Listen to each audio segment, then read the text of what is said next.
Alright, so here we are. We've got my line art finished here, looking good. Now what I want to do is get into adding some color.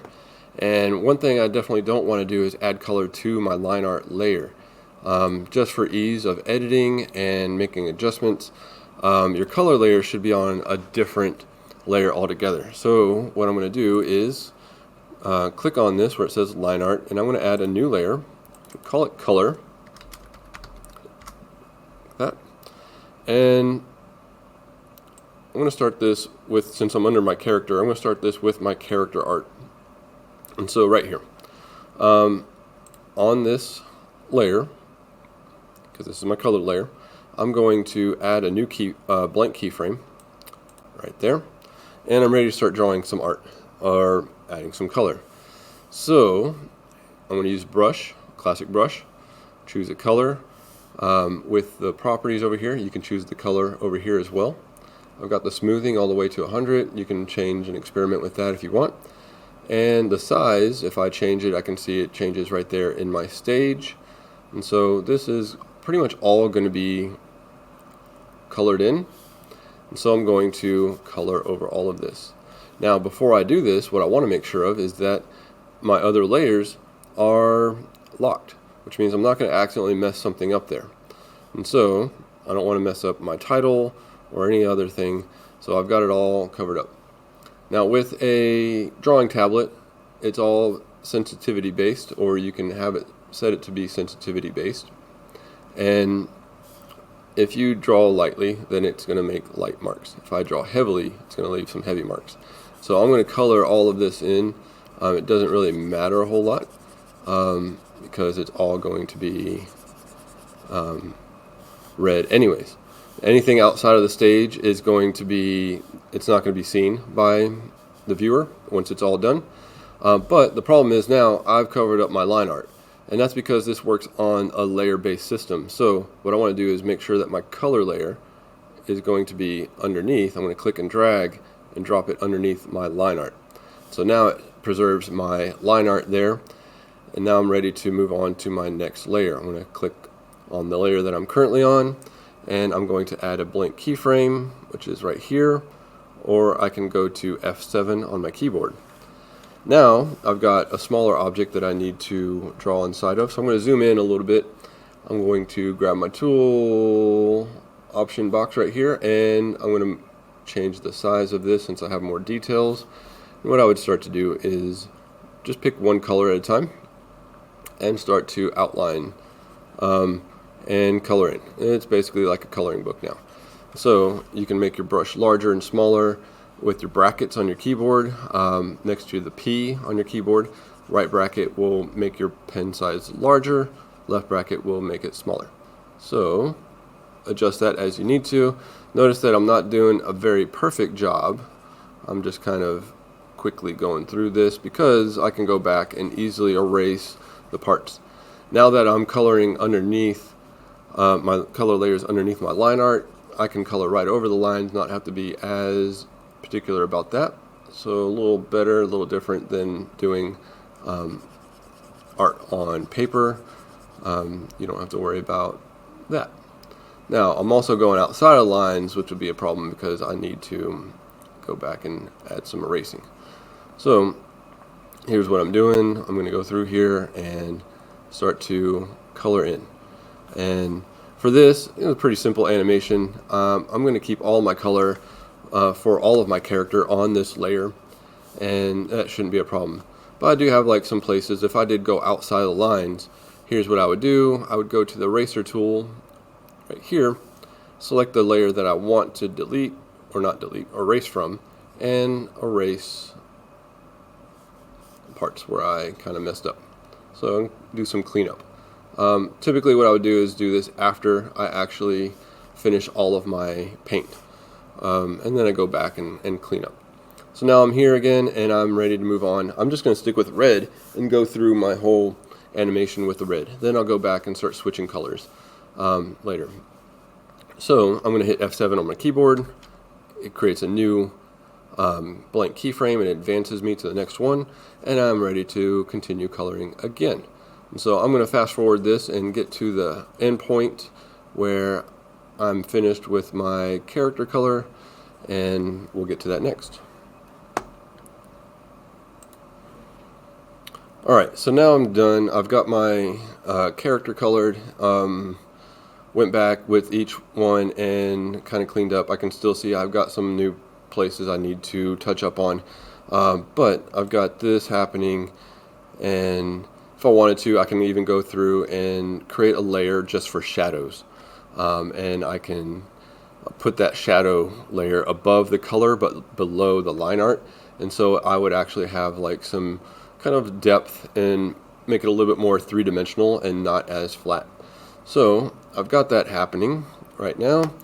And if I wanted to think about how to recolor my my title, I'm going to lock down my color for my character art now and take a look at my title. My title originally had some color on it, and there's a little bit of sky, a little bit of grass in there as well, and also have like these kind of shadows from the letters on the ground. So things like that, I'd go through and create a color layer and create those colors on a separate layer. That way it doesn't ruin or mess up my line art. I can keep those things separate. Because then if I have to go back and make some changes with my line art, then I also have to go back and make some changes with my color, and that's just a big pain in the rear. And so I'm going to not do that and stick with keeping my, I would do like a color layer for my title as well,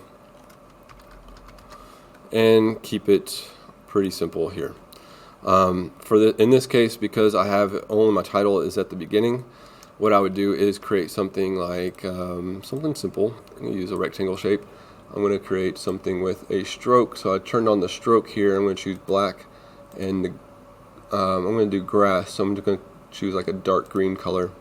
And I've got this sky and the ground on the very highest point here. So what I'm going to do is, actually let's make it a little bit lighter, something like that.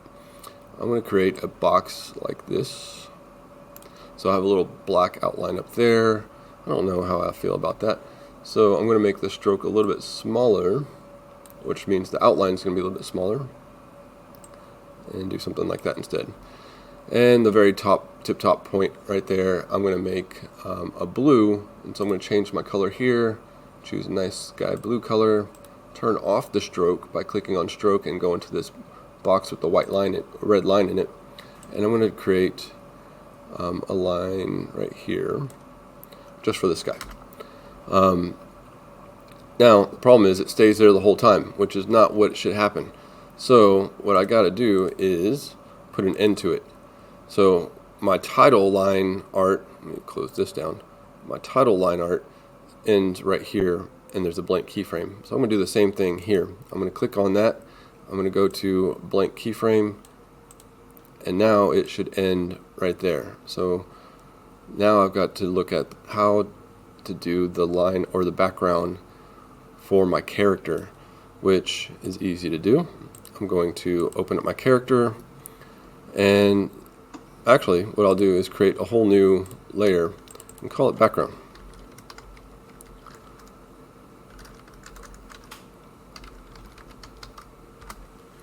And my background, I don't want to be above my character, I want it to be behind the character.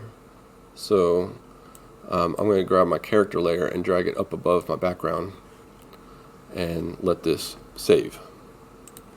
Now that it's done saving, what I can do here with my background layer, my background for this isn't going to start until I get to my character. And so I'm going to fast forward this up here. And I can see, look at my character to see exactly where my frames start. Everything else is locked down, and I'm going to start with, my background doesn't start on that frame. I have something, it's all blue sky on the first frame right here, so that's pretty easy to do. I'm going to blank keyframe and go back to my rectangle tool and choose, I already got the blue sky already covered, so I'm going to just create a nice blue background. I'm going to hit F7, and it's the same thing. So I'm just going to actually undo that. Instead of that, I'm going to just make it a frame. And I'm going to do, I can take that and drag it to the next one. So it stays blue, and it's going to stay blue until that layer right there where it starts to turn. I get green showing because I'm zooming out with my camera. And so I'm going to take this and drag it out this way. So that blue, I don't have to keep doing the blue. I'm just going to let the program do it itself. So I'm going to drag it one more out this way. And so notice that it holds that blue there the whole time until this green starts to pop up. And now this is where it's going to start to change. This is where I'll add the blue line. The blue sky will be right here. And then I'll do F7. And I'm going to do this. And each time it changes just a little bit, goes higher up. And notice that the layer is behind my character and not covering it up. And then it gets to a point where it kind of stays in the same place. And so right here, it doesn't change. And so what I'm going to do is clear that keyframe. And so that blue stays there all the way to the end. Now I want to go back and start looking at the green. The green's right here. I'm going to change that green, and these are just some simple things that you can do. I'm going to take that green and I'm going to, oops, I want that little black outline. I want that black stroke there. So I'm going to take that. I'm going to move to the next frame. I'm going to add that in there. Oh, and again,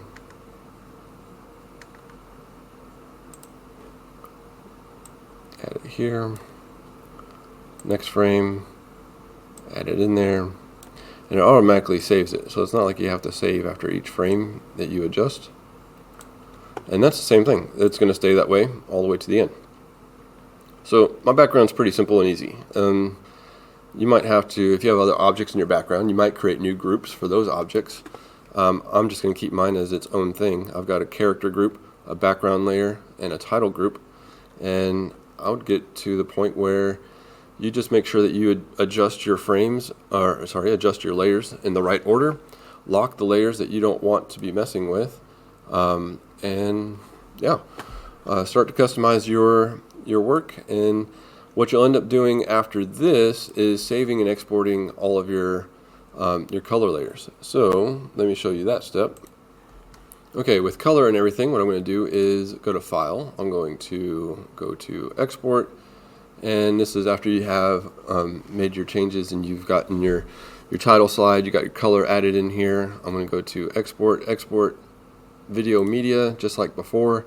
Entire movie is selected, H.264. Default is fine right here. Make sure it's saving to the right project. So that's fine. I'm going to call this McSniffles, but color as well, and hit save and export. And again, it's going to open up Media Encoder. It's going to start to automatically export this into a movie file, just like we did before. Already done. I can go check it out. There's McSniffles color. And so once it's done, it's going to play through just like it should. All the color is all done, and we're good to go. So that is pretty much it.